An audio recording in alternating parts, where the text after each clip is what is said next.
இனி summer holidays கண்ணு கால் GT ஹாலிடேஸ்க்கு பண்ணு.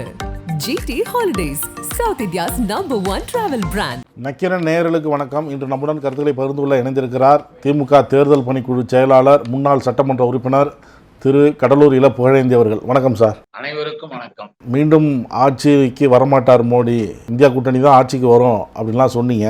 இப்போ 3வது முறையாக நாளை பதவியேற்கிறார் பிரதமராக மோடி. அதை எப்படி பார்க்குறீங்க? முன்னதாக என்டிஏ கூட்டத்தில் அவர் பேசும்பொழுது வட இந்தியா தென்னிந்தியான்னு எதிர்கட்சிகள் தான் பிரித்து பார்க்குது, பிரிவினைகள்லாம் செய்யுது. தென்னிந்தியாவில் கால் ஊன்ற முடியாது அப்படின்லாம் சொன்னாங்க. கர்நாடகா தெலுங்கானாவில் என்டிஏ கூட்டணி வெற்றி பெற்றிருக்கு, தமிழ்நாட்டில் வெற்றி பெற முடியல, ஆனால் வாக்கு சதவீதம் உயர்ந்திருக்கு. எதிர்காலத்தில் தமிழகத்தில் என்டிஏ கூட்டணிக்கு மிகப்பெரிய வாய்ப்பு இருக்குது அப்படின்னு மோடி பேசுகிறார். இதிலிருந்து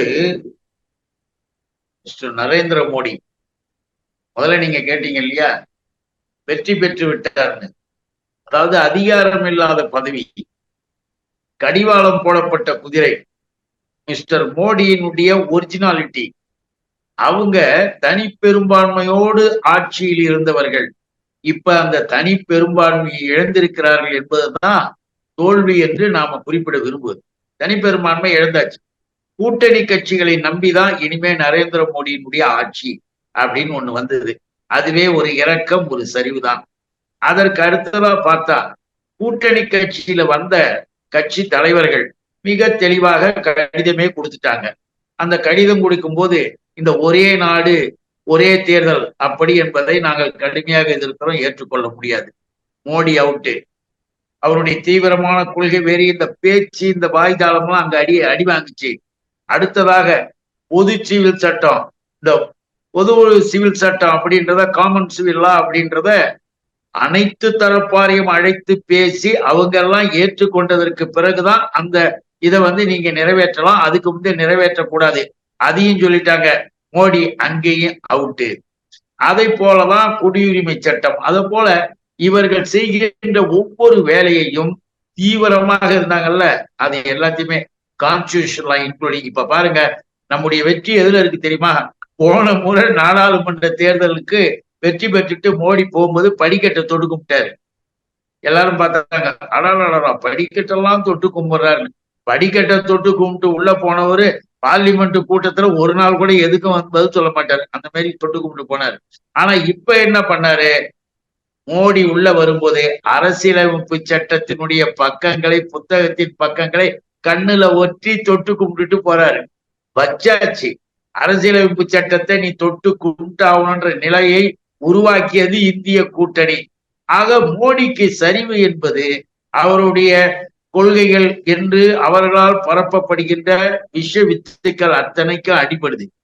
அவங்க பாரதிய ஜனதா என்ற அந்த பாசிச புத்தி எல்லாமே க்ளோஸ் பண்ணிட்ட பிறகு நாங்க அப்படியே ஆட்சிக்கு போய் இப்ப பாருங்க, ஏன் இவ்வளவு நாள் ஆச்சு, ஏன் இவ்வளவு டிலே?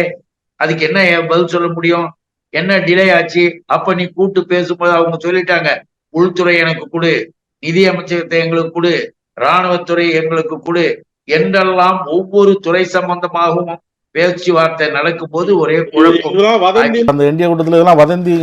வதந்தி என்று சொல்லுகிற போது அதற்கான ஆதாரத்தையும் சொல்றேன். நம்ம ஆதாரத்தை சொல்றேன். ஏன் இவ்வளவு நாள் ஆச்சு இப்ப இவங்க கிட்ட நீ பேசுற போது இதையெல்லாம் லெட்டர்ல எழுதி தெலுங்கு தேசம் கட்சி எங்களுக்கு இந்த துறைகள் எங்களுக்கு இவ்வளவு வேண்டும் தெலுங்கு தேசம் கொடுத்ததாக செய்தியும் வந்துடுச்சு. அதை மறுக்கவே இல்லை. அதுக்காக தான் நம்ம குறிப்பா நீ சொல்றது சந்திரபாபு நாயுடு, நிதிஷும் சொல்றாங்க. எல்லாரும் அவங்க 2 பேரும் நிபந்தனையற்ற ஆதரவு அப்படிதான் சொல்றாங்க. இதுக்கு பேரெல்லாம் நிபந்தனை இல்லாததுன்னு அர்த்தமா? நான் இதை ஒத்துக்க மாட்டேன், அதை ஒத்துக்க மாட்டேன், இதை பேசிதான் செய்யணும், இதை கேட்டுதான் செய்யணும்ன்றதுக்கு பேரு நிபந்தனை இல்லைன்னு அர்த்தமா? அதாவது அவங்க எதை சொல்றாங்கன்னா, நிபந்தனை இல்லைன்னா எங்களுக்கு இதை நீ செய்யவில்லை என்றால் நாங்கள் உனக்கு ஆதரவு தர மாட்டோம் அப்படின்னு சொன்னா, அதை கட்டாயப்படுத்தினா ஏதாவது ஒரு புதுசா ஒண்ணு தூக்கிட்டு வந்தா நிபந்தனைன்னு சொல்லுவாங்க. இதெல்லாம் நிபந்தனை கிடையாது. நாங்க ஏற்கனவே எங்க கட்சியின் சார்பாக நாங்க செய்துகிட்டு இருந்த வேலை. ஆந்திராவுக்கு சிறப்பு மாநில அந்தஸ்து கொடு, பீகாருக்கு கொடு, நீதான ஆந்திராவில பேசின, எங்களுக்கு ஆந்திராவை நான் சிறப்பு மாநிலமாக்குவேன்னு இந்த மிஸ்டர் மோடி தான் பேசினாரு. அதை அவங்க கேட்கிறாங்க. அதுக்கு பேர் அவங்க நிபந்தனை இல்லைன்னு சொல்லலாம். ஏன்னா மோடியினுடைய வாக்குறுதி. மோடி எந்தெந்த வாக்குறுதியை தந்தாரோ அதுல எல்லாம் அவங்க இதை இப்படி செய்யுங்க அப்படி செய்யுங்கன்னு சொல்லிட்டாங்க. அதைத்தான் நம்ம இங்க குறிப்பிட விரும்புறோம். இப்ப இன்னொன்னு, நீங்க இந்த பர்சன்டேஜ் ஓட்டு எல்லாம் இருக்குல்ல, 9 தொகுதியில நிக்கிற பர்சன்டேஜும் 23 தொகுதிகளை நிக்கிற பர்சன்டேஜும் ஒண்ணு கிடையாது. நம்பர் 1. எதை மோடி சொல்றாரு, எதை பேசுறாரு அப்படின்னு ஒண்ணு இருக்கு. பாட்டாளி மக்கள் கட்சி இருக்கு, தமாக இருக்கு, அத போல இந்த இவரு மிஸ்டர் பார்வேந்தர் அவருடைய கட்சி இருக்கு, அதை போல சின்ன சின்ன கட்சிகள் எல்லாம், ஏன் தினகரன் இருக்கு. இவங்க எல்லாம் ஒரு ஏரியாவில் குறிப்பிட்ட வாக்குகளை ஏற்கனவே வாங்கினவங்க தான். அந்த வாக்குகள் எல்லாம் பாரதிய ஜனதா வாக்கோட சேர்ந்ததுனால பாரதிய ஜனதா வளர்ந்துச்சான். பாரதிய ஜனதா என்ற அந்த பாசிச அமைப்பு தமிழ்நாட்டில் தனியாக வளர்ந்ததாக வரலாறே கிடையாது. இன்னும் கூட தெளிவா சொல்லணும்னா, உங்களுக்கு ஒரு கருத்தே வெளியே வந்திருக்கு. அதை நான் உங்களுக்கு செய்தி படிச்சே உங்களுக்கு காட்டலாம்னு நினைக்கிறேன். வேற ஒண்ணும் இல்ல. இப்ப பாருங்க, 2014 9 தொகுதியில 5.56% அப்படின்னும் போது 23 தொகுதியில 11.24%. உடனே மோடி வளர்ந்து விட்டதுன்னு குதிக்கிறாரு. இப்ப அதிக ஆய்வாளர்கள் மற்றவர்கள்லாம் இவர் சொன்னதற்கு பிறகு கணக்கு போட்டு 9 தொகுதியில 5.56 என்பது இன்றைக்கு எடுத்து பார்த்தால், இவங்களோடு இணைத்து பார்க்கின்ற பொழுது இன்றைக்கு இவங்க எவ்வளவு எடுத்திருக்கணும் தெரியுமா? நியாயமா 14.25% எடுத்திருந்தாதான் அன்னைய 5.56%க்கு சமமாகும்னு ஆய்வாளர்கள்லாம் தெரியா கணக்கு கொடுத்துட்டாங்க. ஆனா நரேந்திர மோடி அவருக்கு தெரிந்த கதைகளை வைத்துக் கொண்டு வளர்ந்துடுச்சு, போயிடுச்சு, கீடிச்சுன்றாரு. இதெல்லாம் கூட்டணி அதெல்லாம் இருக்கு. ஆக இன்றைக்கு அமைந்திருக்கின்ற நரேந்திர மோடியின் ஆட்சி என்பது அவரை பொறுத்தவரையில் கொள்கை ரீதியாக தோல்வி அடைந்த ஆட்சி. இன்னும் நம்மை போன்றவர்களுடைய அரசியல் ரீதியாக பார்க்கும்போது பார்லிமெண்ட்ல மிகப்பெரிய வலுவுள்ள எதிர்கட்சியாக இந்திய கூட்டணி உட்காருகிறது. அதுல இந்திய கூட்டணியினுடைய எதிர்கட்சி தலைவராக ராகுல் அவர்கள் உட்கார்வதை அனைவரும் ஏற்றுக்கொண்டிருக்கிறார்கள். ஆக இப்படிப்பட்ட சூழ்நிலையில முதல் வேலையை பாருங்க, பிஜேபி என்பது இப்ப எல்லாரும் எதிர்த்துட்டாங்க. இப்ப நீட்டு கூட அங்க கொண்டு வர போறாங்க. எக்ஸப்ஷன் கேட்கிறோம். நம்ம முதலமைச்சரும் சொல்லிட்டாங்க, அந்த எக்ஸப்ஷனை மரியாதையா கொடுக்குறியா இல்லையான்னு பார்லிமெண்ட்ல வரப்போகுது. அது ஒரு பக்கம். இன்றைக்கும் அங்கு எல்லாரும் பொறுப்புகளை ஏற்றுக்கொண்டு எல்லாரும் போகின்ற பொழுதும் மோடி அன்கோ என்ன பண்ணுது? அண்ணல் டாக்டர் அம்பேத்கர் சிலையை, உத்தமர் காந்தியடிகளின் சிலையை, ஏன் இந்துத்துவா அதுக்கு குதிக்கிறாங்களா எல்லாம் போய் டூ பண்ற மாதிரி சத்ரபதி சிவாஜி அவர்களுடைய சிலையை, இன்னும் 2-3 பெரிய தலைவர்கள் அன்றைய சிலைகளை ஏற்கனவே ஒழுங்கா இருந்தது, அதை உடைச்சி தூளாக்கி இடிச்சு தூக்கி கொண்டு போய் வச்சுட்டு நாங்க அங்க திறக்க போறோம் இங்க திறக்க. இது தேவையான வேலையா? இது ரொம்ப அவசியமான வேலையா? நல்லா நினைச்சு பாருங்க. இப்போ இவர்கள் செய்வது எதுவுமே தேவையில்லாத வேலைகளை செய்வது. இவர் தேவையில்லாத வேலைகளை செய்யறத பார்த்தாலே நாட்டுக்கு விரோதமா இருக்கும், தமிழுக்கும் விரோதமா இருக்கும். நான் சொல்றேன், இப்ப பார்லிமெண்ட் மைய மண்டபத்துல மோடி எல்லாரையும் கூப்பிட்டு எல்லாரும் பேசி அறிமுகப்படுத்தி அவரை தலைவராக கூட்டணி கட்சி தேர்ந்தெடுக்குதான். அப்போ இந்த பீபந்தர் யாதவ்னு சொல்லிட்டு ஒரு மினிஸ்டர், அவரு கூட்டணி கட்சி தலைவர்களுடைய பெயர்களை எல்லாம் சொல்லி அவங்க எழுந்த உடனே அவங்களுக்கு கை காட்டி அவங்களுக்கு எல்லாம் கை தட்டுறாங்க. ஆனால் தமிழ்நாடு என்று வருகின்ற பொழுது, நேற்று நடந்ததுங்க, தமிழ்நாடு வரும்போது பேரே சொல்ல தெரியும், அவங்க யாருன்னே சொல்ல தெரியாம, ஒருத்தர் பேர் கூட சொல்ல தெரியல அவருக்கு. ஏன் எழுதி கொடுக்க கூடாதா? ஏன் வானதி கிழிச்சாங்களா? தமிழ் இம்சை அங்க போய் உட்காந்துக்கிட்டு நான் என்ன பண்ணாங்க? தமிழ் இம்சை. நம்ம தமிழ்நாட்டுக்காரங்க இவங்களுக்கும் சரி எல்லாருக்கும் ஒரே மாதிரிதான், எல்லா ஊருக்கும் பேர் சொல்ல தெரியுது, ஆனா தமிழ்நாட்டுக்கு பேர் சொல்ல தெரியல.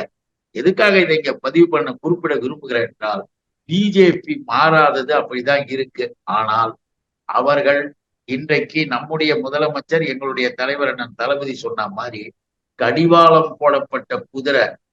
முன்ன மாதிரி குடியுரிமை சட்டம், அந்த சட்டம், இந்த சட்டம்லாம் இனிமே கொண்டு வர முடியாது, இழுத்து பிடிச்சாச்சு. அந்த வகையில் மோடி அன்கோ தோல்வி அடைந்தது. இந்திய கூட்டணி பெரும்பான்மை பலத்தோடு நாடாளுமன்றத்தில் வெற்றியாக இருக்கிறது என்றது. இந்தியா கூட்டணி மெதுவா மூழ்கி கொண்டிருப்பதை தேர்தலின் போது பார்த்தேன். இனி அது வேகமாக மூழ்கும் அப்படிங்கிறாரு மோடி. அப்படி பேசும்போது இன்னொன்னு சொன்னார், 100 எடுக்கல காங்கிரஸ், 100 சீட்டே எடுக்கல அப்படின்னு ரொம்ப கேலியெல்லாம் பேசிட்டு அப்படியே இந்திய கூட்டணி உண்மையில சரிக்கு கீழே விழுந்தது மோடி அன்கோ. நீ ஏற்கனவே இருந்த லட்சணத்துல இன்னைக்கு இருக்கிற லட்சணம் கிழிஞ்சு போச்சு, எல்லாரும் சொல்லிட்டாங்க. ஆனா இந்திய கூட்டணி காங்கிரசும் சரி மற்ற கட்சிகளும் சரி இன்றைக்கு பெரும்பான்மையாக வந்து நாடாளுமன்றத்துல பெரும்பான்மையான எதிர்கட்சியாக காங்கிரஸ் உட்காருது. காங்கிரஸ் அதிகாரபூர்வமாக எதிர்கட்சியா உட்கார்றது போய் முழுதான். ஏற்கனவே மூழ்கி இருந்தது, வெளியில வந்ததுன்றது தெரியல இவருக்கு.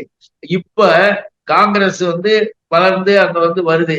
மோடி அன்கோ வந்து கீழே விழுந்து வாரி விட்டு காங்கிரஸ் இப்படி போயிடுச்சு அப்படி போயிடுச்சுன்னு புதுசா ஒரு கதைய அவர் சொல்லி அவர் சந்தோஷப்பட்டுக்கலாமே தவிர அதுல உண்மை இருப்பதாக இல்லை. 1989ல பிஜேபி மிஸ்டர் அத்வானி இருக்காருல்ல, அத்வானி பார்லிமெண்ட் எலெக்ஷன் முடிஞ்ச உடனே அத்வானி சொல்றார், வின்னர் கம்ஸ் அப்படின்னு சொல்றாரு. அது கூட அந்த வேர்டே சொல்ற பாருங்க உங்களுக்கு, அதுக்கெல்லாம் பார்த்தேன்.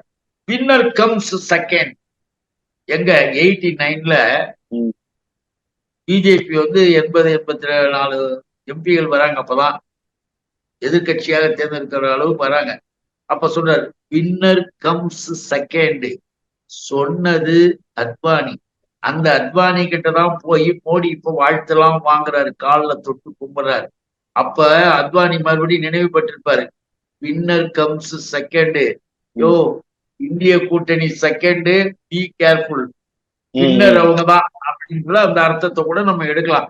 நாங்க சொல்லல, அவங்க அத்வானி தான் சொன்னாரு.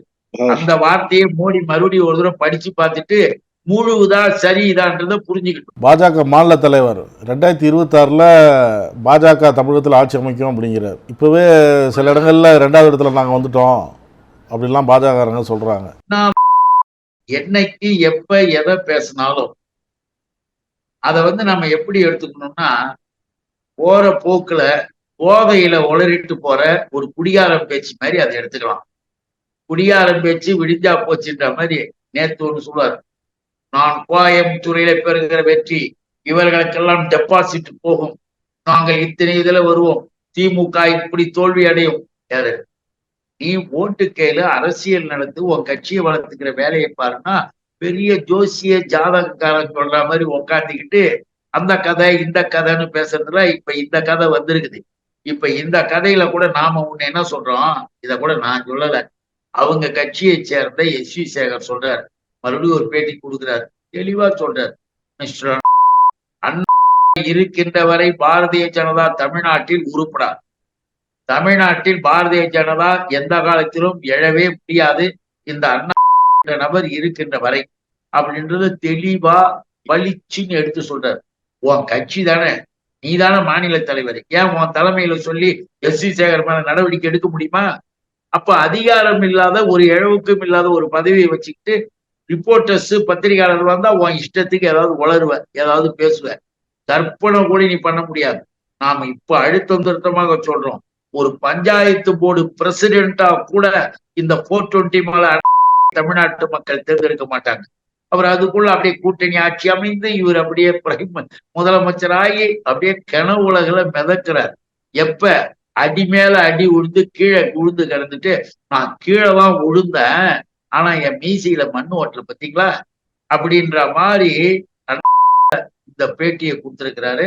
அதுக்கு மேல அதுல ஒண்ணும் அர்த்தமே கிடையாது. அதிமுகவும் பாஜகவும் கூட்டணியை வச்சிருந்தா திமுக இந்த அளவுக்கு வெற்றியை பெற்றிருக்க முடியாது அப்படிங்கிற கருத்தும் வருது, தமிழிசை கூட சொல்றாங்க. 2019 தேர்தலில் யார் யார் கூட்டணி? பிஜேபி கூட யார் கூட்டணி? 2019ல் அதிமுக பாஜக கூட்டணி, தேனியில மட்டும் அதிமுக ஜெயிச்சது. ஏன் எல்லாத்தையும் ஜெயிக்க வேண்டியதானே? அப்புறம் என்ன, அதிமுக பிஜேபி கூட்டணி நீங்க சேர்ந்தும் கூட இங்க அடி வாங்கிட்டு போனீங்க, அததான் நம்ம சொல்லணும். என்னமோ இது அதுக்குள்ள வந்து பிஜேபியும் அப்படியே அதிமுகவும், அதெல்லாம் ஒண்ணுமே கிடையாது. இப்ப தெளிவா எல்லாம் சொல்லிட்டாங்க. ஏன்னா இந்த 420 நான் இருக்கின்ற வரை அதிமுகவுடன் சேர மாட்டேன் அவர் சொல்லிட்டார். இன்னொரு பக்கத்துல ஜெயக்குமார் அதுக்கு பதில் சொல்லிட்டார், இனி எந்த காலத்திலுமே நாங்கள் பாரதிய ஜனதாவோடு சேர மாட்டோம். சரி, அண்ணா 4 லட்சம் ஓட்டு வாங்கினது என்ன காரணம்? என்ன பிஜேபிக்கு வாரி போட்டாங்களா, இல்ல போட்டாங்களா? இல்ல, அங்கு இருந்த வேலுமணி என்ற அதிமுக ஒரு எக்ஸ் காசை வாங்கிக்கிட்டு இன்டைரக்டா, ஏன்னா அதிமுக காரர்களே இதை சொல்ல ஆரம்பிச்சுட்டாங்க, அதிமுகவினர் எல்லாம் அந்த தொகுதியில கூட்டணி மாதிரி ஓட்டு போட சொன்னதே வேலுமணி தான். அப்படி திருட்டுத்தனமாக ரகசியம் சொல்லி ஓட்டு வாங்கின ஆளுதான் இந்த 420 மலை. அது தேர்தல் நின்னாலும் 420 தான், ஓட்டு வாங்கினாலும் 420 தான்ற மாதிரி அந்த இடத்தில் நிரம்பிட்ட சதி திட்டம் அது. அந்த சதியில ஜெயிச்சிடலாம் நினைச்சாப்புல, அங்கேயே அடிதான் உடுது, உனக்கு வெற்றின்றதே கிடையாதுயா அப்படின்னு அங்க கொடுத்தாங்க. 2வது இடத்துல வந்திருக்கிறோம், ஆனா 5 பைசா கூட ஓட்டு கொடுக்கல அப்படிங்கிறாரு. அதனாலதானே நயினார் நாகேந்திரனுக்காக எலெக்ஷன் செலவுக்காக 4 கோடி ரூபாய் போனது ட்ரெயின்லயே மாட்டி, இன்னைக்கு இவங்க கேசவ விநாயகம்லாம் விசாரணையில போயிட்டு பாரதிய ஜனதா கட்சியில இருந்து இவ்வளவு பணம் எப்படி வந்ததுன்னு விசாரணை பண்ணிக்கிட்டு இருக்காங்களே. அதுக்கு மிஸ்டர் சொல்லட்டுமே, எதுக்கு, யாருக்கு? தேர்தலுக்கு. நீ கொடுத்தியா கொடுக்கலையான்னு நீயா சொல்லுவ நான் கொடுத்தேன்னு? நீ கொடுக்க மாட்டேன்னு தான் சொல்லுவ. ஆனால் உன்னுடைய பணம் பெரும்பாலும் வேலுமணி மூலமாக கீழே இறங்கிருக்குன்னு தகவல் இருக்கு. அதை முதல்ல தெரிஞ்சு. நிதிஷ்குமாரும் சந்திரபாபு நாயுடு மோடியை வந்து 5 வருஷத்துக்கு ஆட்சி செய்ய விட மாட்டாங்க அப்படின்லாம் சில பேர் சொல்கிறாங்க, விமர்சனம்லாம் பண்ணுறாங்க. ஆனால் அவங்க 2 பேரும் நேற்று வந்து மோடியை புகழ்ந்து பேசியிருக்கிறாங்க. அடுத்த முறையும் நீங்கள் தான் வரணும் அப்படின்னு நிதிஷ்குமார் சொல்கிறாரு. நான் உலகத்தில் எத்தனையோ தலைவர்களை பார்த்துருக்குறேன், இது போன்ற ஒரு தலைவரை நான் பார்த்ததில்லை, நல்ல தலைவர் மோடி, அவர் தான் பிரதமராக இருக்கணும், அவர் தான் இந்திய நாட்டை வந்து அடுத்த கட்டத்துக்கு கொண்டு போவார் அப்படின்னு சந்திரபாபு நாயுடுலாம் பேசுகிறார். ஆமாம், அது அரசியல்வாதி. அரசியல்வாதி இப்போ வந்து கூட்டணி ஆட்சியில இடம்பெற போறாரு. கூட்டணி ஆட்சியில நீ கேட்கிற இலாக்கா கொடுக்குறாங்களா, நான் கேட்கிற இலாக்கா கொடுக்குறாங்களான்னு அவங்களுக்குள்ள ஒரு ரகசிய கான்ஸ்பிரசி ஒண்ணு இருக்கு, சதி. இவங்க போட்டி ஒண்ணு இருக்கு. நான் மோடி அதிகமா புகழறேன்னா நீ அதிகமா புகழ்ந்து வாங்குற வழியை பாரு. நிதித்துறையை வாங்கு, இல்லையா ராணுவத்தை வாங்கு, இல்லையா ரயில்வே துறையை வாங்கு, இல்லையா இருக்கிற உள்துறையை வாங்கு, இப்படின்னு போட்டியும் நான் ஸ்பீக்கரு நீ ஸ்பீக்கரு அப்படின்னு அவங்களுக்குள்ள மோதல் இருக்கு.